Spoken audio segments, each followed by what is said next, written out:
Welcome to It's Not God's Fault, a podcast about healing, faith, and learning to trust yourself again after abuse and control. Hi, I'm Yoli.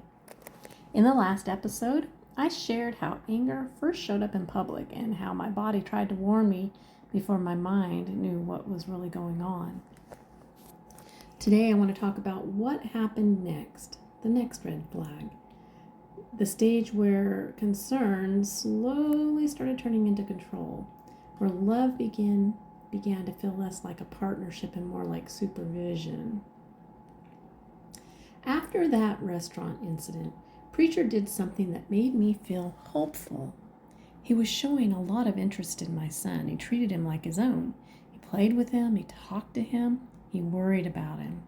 He even scolded me for drinking and using drugs around him. At the time, that felt like he really cared. It felt like he was responsible and that he was a safe person. I remember one night when my son had to go to his dad's for his weekly visitation. Preacher sat in the rocking chair of my bedroom crying. He said, "It isn't fair. He's being torn away from us. He's going to be confused. It's going to mess him up. He's supposed to be my son. I'm supposed to be his dad." It was very moving and convincing. I thought, he loves my son. He'll be a good father. We will be a family. I did not see that he was just positioning himself as essential and irreplaceable. Not long after that, I won full custody of my son because his father had stopped showing up for court dates. So Preacher and I moved in together, and slowly my world got smaller. We fought about money, even though we had plenty of it. We fought about our friends, even though we stopped hanging around them. We fought about what car, who was going to take which to work. We had 2 cars, and we fought about which one we were going to drive. We fought about the job, my job, me going to work every day. We fought about the phone calls I had with my mother. He even got mad when I talked to his mom on the phone. He really got upset when I talked to anyone. Nothing was neutral anymore. Everything was monitored. One night our fighting got so bad that the neighbors called the police. He had grabbed my son's little rocking chair and smashed it over the kitchen table, wood flying everywhere, like oversized toothpicks flying through the air. When that wasn't enough, apparently he didn't get his point across, he pushed over a shelf that held all my favorite knickknacks. I'm sure he chose that because he just wanted to get at me and try to hurt me.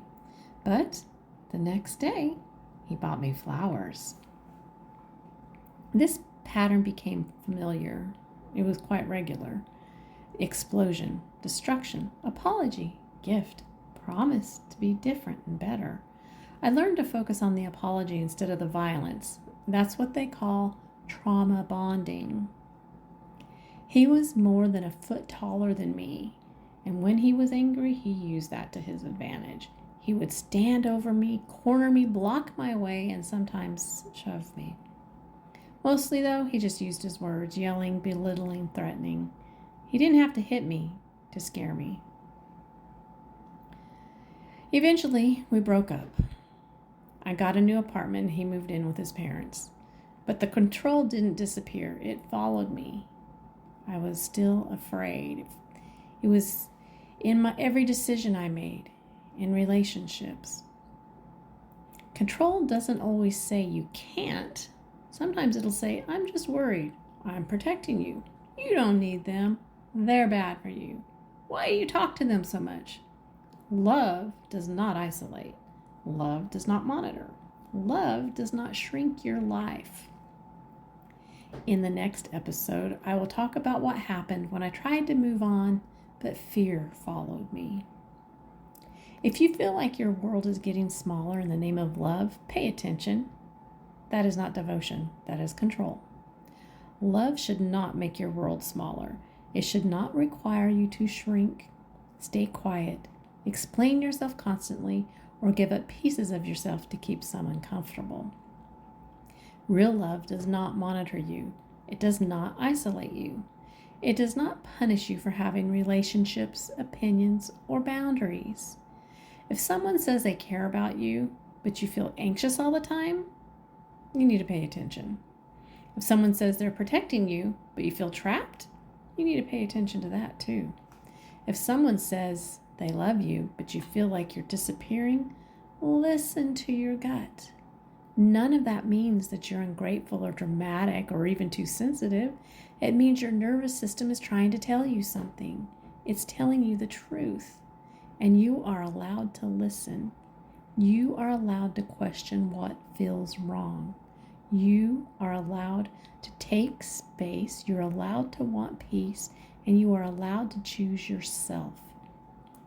If you are in something that feels confusing, heavy, or unsafe, you do not have to figure it out alone. Talk to someone you trust. Reach out for support. Tell your story out loud. You deserve relationships where you can breathe, where you can grow, where you can be yourself.